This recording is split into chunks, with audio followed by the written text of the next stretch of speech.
Baiklah, Assalamualaikum warahmatullahi wabarakatuh. Perkenalkan, kami dari kelompok 9 yang beranggotakan saya sendiri Dinda Ramadhani dan dua partner rekan saya yaitu Ria Firanti dan Syarif Abdullah Azmi Yahya. Di sini kami akan memaparkan materi kami berjudul Material Equipment Planning, suatu alat atau set prosedur yang sistematis dalam penentuan kuantitas serta waktu dalam proses pengendalian kebutuhan bahan terhadap komponen-komponen permintaan yang saling bergantungan. Menurut para ahli, material equipment planning memiliki arti yaitu model permintaan terkait yang menggunakan daftar kebutuhan bahan, persediaan, penerimaan yang diperkirakan, dan jadwal produksi induk yang dipakai untuk menentukan kebutuhan material yang akan digunakan. Baiklah, selanjutnya itu tujuan material equipment planning. Pertama, meminimalkan persediaan yang memiliki arti yaitu menentukan berapa banyak dan kapan suatu komponen diperlukan. Yang kedua yaitu mengurangi resiko karena keterlambatan pengiriman atau produksi yang dimana memperhatikan tenggat waktu atau deadline produksi maupun pengadaan atau pembelian komponen sehingga dapat memperkecil resiko tidak tersedianya bahan yang akan diproses yang dapat mengakibatkan terganggunya rencana produksi. Yang terakhir, komitmen realistis yang dimana memiliki arti jadwal memproduksi diharapkan dapat dipenuhi sesuai dengan rencana sehingga komitmen terhadap pengiriman barang dapat dilakukan secara lebih realistis. Hal ini dapat mendorong meningkatnya kepuasan dan kepercayaan terhadap pelanggan. Baiklah, mungkin hanya itu yang dapat saya sampaikan. Selanjutnya akan dilanjutkan oleh pemateri berikutnya. Sekian dan terima kasih. Struktur Sistem Material Recruitment Planning sebagai sebuah sistem MRP terdiri dari input dan output. Yang pertama, input MRP.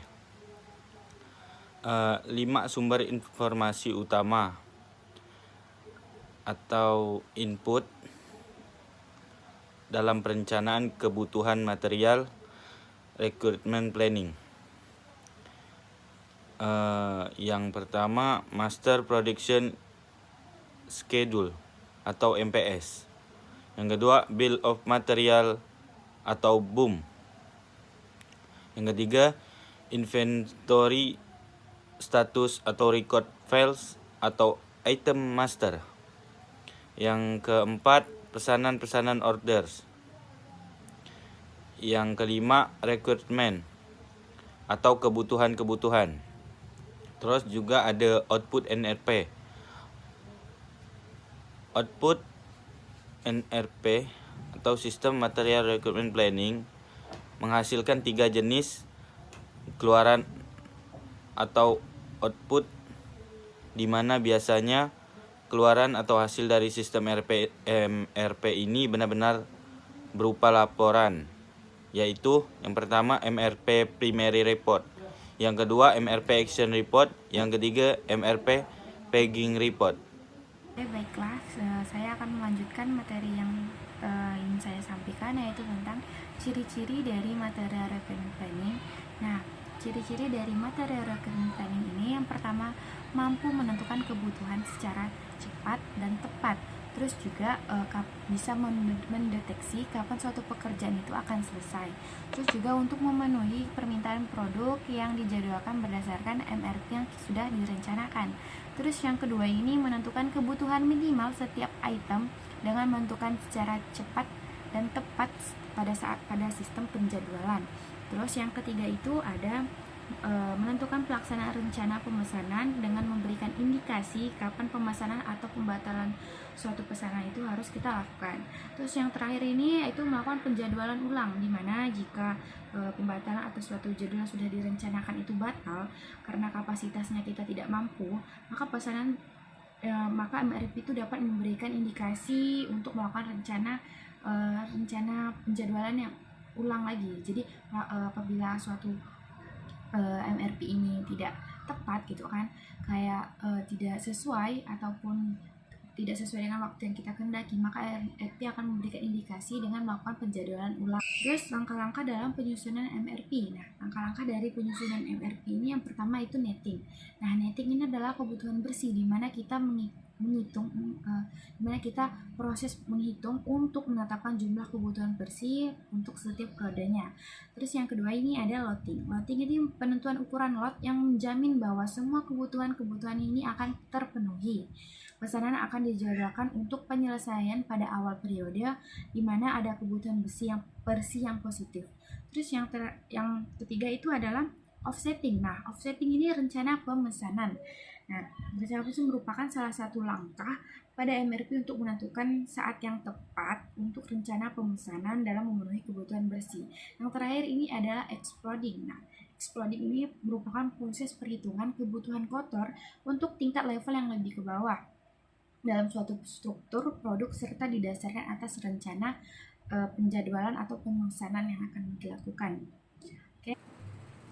Oke, baiklah, di sini kami akan membahas tentang pertanyaan yang minggu lalu juga sudah kita bahas, yaitu pertanyaannya apakah sistem MRP ini bisa diterapkan di semua perusahaan? Nah, tidak semua perusahaan bisa menerapkan sistem MRP, di mana perusahaan yang lebih cocok untuk menerapkan sistem MRP ini adalah perusahaan manufaktur. Nah, seperti contohnya perusahaan manufaktur seperti kayak manufaktur diskret, yaitu pabrik mobil, perkakas, ataupun sejenisnya seperti itu. Dan manufaktur proses, di mana kayak pabrik-pabrik makanan atau minuman, pabrik kimia dan sejenisnya. Jadi tidak semua perusahaan bisa menerapkan sistem MRP. Hanya bisa MRP bisa diterapkan apabila perusahaan tersebut manufaktur gitu, perusahaan manufaktur. Terus juga MRP ini tidak bisa digunakan apabila tidak bisa diterapkan apabila perusahaan tuh menghasilkan produk dalam jumlah yang sedikit, relatif berskala kecil gitu. Jadi MRP itu lebih cocok bila perusahaan tersebut sudah mulai berkembang luas gitu kan, terus juga memproduksi barang dengan berskala besar. Nah, itu juga lebih cocok menggunakan MRP, dan lebih baik apabila perusahaan tersebut sudah besar, lebih baik menggunakan MRP agar mempermudah pekerjaan tersebut gitu. Terus juga ya apabila perencanaan MRP tidak dilakukan dengan benar dan pengendalian yang dengan baik gitu kan, maka resiko terjadinya keterlambatan waktu dalam pemasukan dan penerimaan material yang akan menjadi semakin tinggi, sehingga mengakibatkan memproduksi barang itu tidak berjalan dengan lancar. Maka kita diperlukan dengan menerapkan sistem MRP ini pada perusahaan manufaktur ataupun perusahaan yang berskala besar gitu. Oke, pertanyaan berikutnya akan disampaikan oleh Dinda. Terima kasih. Baiklah, pertanyaan selanjutnya yaitu apa kendala yang mungkin terjadi jika sistem MPR di perusahaan tidak dilakukan secara tidak efektif? Jawabannya yaitu tanpa perencanaan material equipment planning yang tidak efektif serta pengendalian yang tidak sistematis atau tidak ketat, risiko terjadinya keterlambatan waktu dalam pemasukan dan penerimaan material akan menjadi semakin tinggi sehingga mengakibatkan produksi tidak berjalan dengan lancar. Baiklah, sekian dari saya. Terima kasih.